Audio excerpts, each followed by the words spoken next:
Swede Robert Dahlgren and Australian James Courtney head the grid for the 8th round of the Formula 4 Championship at Croft.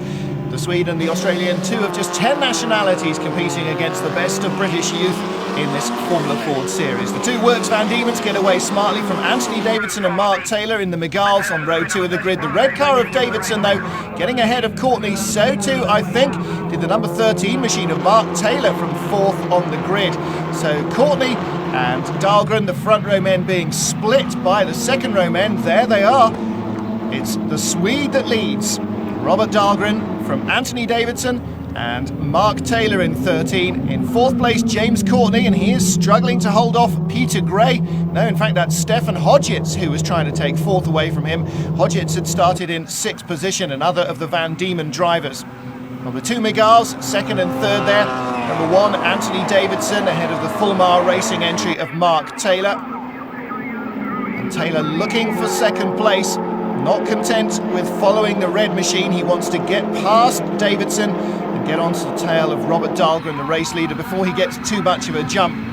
The second yellow nose there in 4th place on the blue car, that is James Courtney. The rest of the field streaming through. 28 starters at the North Yorkshire circuit. Brought back into use about 3 seasons ago. It was a major race venue in the 60s and the early 70s, fell into disuse through lack of money, and has been a welcome addition to the British series since it's been reintroduced to racing. Red car in 2nd place, Anthony Davidson, former kart champion in Britain and in Europe, just ahead of Mark Taylor. And then 2 more of the Works Van Diemen's. The number 5 machine is James Courtney. He's in 4th spot, and right behind him, number 7, that's Peter Gray. Gray has managed to slip past Stefan Hodgetts. Hodgetts now in 6th place, and a bit of battling going on behind them, and as a result, around goes the number 20 machine. That's Hideki Muto, the only Japanese driver in the field. And he's going to have to wait for a break in traffic. Taylor now pushing really hard on the tail of Davidson as the Japanese restarts. He's going to have to swing the car around, and off he goes out of tower. Well, in the pits and in trouble. Car number 4 is Johan Furi, the South African. Came in at the end of the first lap with problems, going to rejoin. And you can see James Courtney there, winner last time out, chasing Mike Fulmar Taylor's young son, Mark. Mike Fulmar Taylor, in his time, a well-known Formula Ford racer, again in the early and mid-80s. And his son now being run under the same umbrella that he himself used to race. Courtney, the Australian, former European Formula Super A kart champion. Been racing in the UK now for a couple of years. He's based here as well. Dust ahead, somebody's gone off. And it's a Van Diemen, that's the race leader. That is Robert Dahlgren, the Swede, went off, got the chicane all wrong there, and went off on the back straight. Well, down at Tower, a battle for the lead now. Anthony Davidson, car number 1, just holds off Mark Taylor, and he's got James Courtney right with him as well. Courtney trying to get alongside as they go through the Jim Clark S's. Absolutely flat out here. Another flat out right-hander before they get onto the brakes now, twitching and darting as they turn into Sunny 1, and then the second apex at Sunny 2. Now 2/3 of the way through the lap.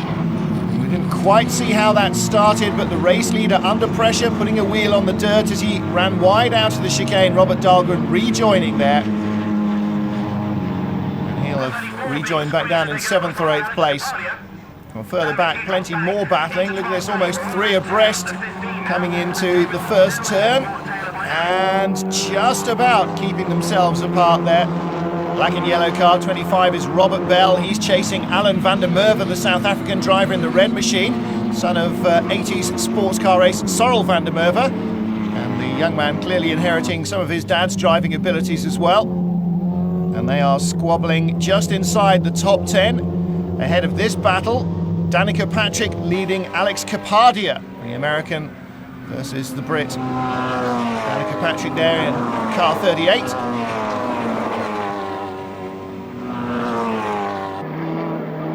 And Robert Bell weaving around under braking, really under pressure from the young South African. Looking to follow up the ladder in the footsteps, no doubt, of Toby and Thomas Scheckter, two South African drivers who have recently started progressing up the British motorsport ladder into international motorsport. And you can see all these Formula 4 drivers right on the ragged limit around Croft. Well, Anthony Davidson leading comfortably now from Mark Taylor, James Courtney and Stefan Hodgetts in 4th place. There's Courtney, the 3rd place man. It was his teammate, of course, in pole position that was leading the race, but cracked under pressure from the red car of Anthony Davidson. This is the battle for 2nd, 3rd and 4th. Stefan Hodgetts, whose father Chris was a multiple British touring car champion in the 1970s, 1980s, and set up a kart team so that his son would have somewhere to race. And Stefan seems to have inherited plenty of his father's fast genes as well. Hodgetts trying to go around the outside there of the Aussie James Courtney. Down to the hairpin comes the race leader Anthony Davidson, running away from the field now and looking pretty clear, not under pressure. And the checkered flag waits for him. He takes victory at Croft in round 8 of the championship. Mark Taylor just 2nd from Van Diemen driver James Courtney in 3rd place. It's a Miguel 1-2, Van Diemen's 3rd, 4th and 5th. And Richard Goranson, the best of the Vector chassis, in 6th position. James Courtney still leads the series then, but Davidson and Taylor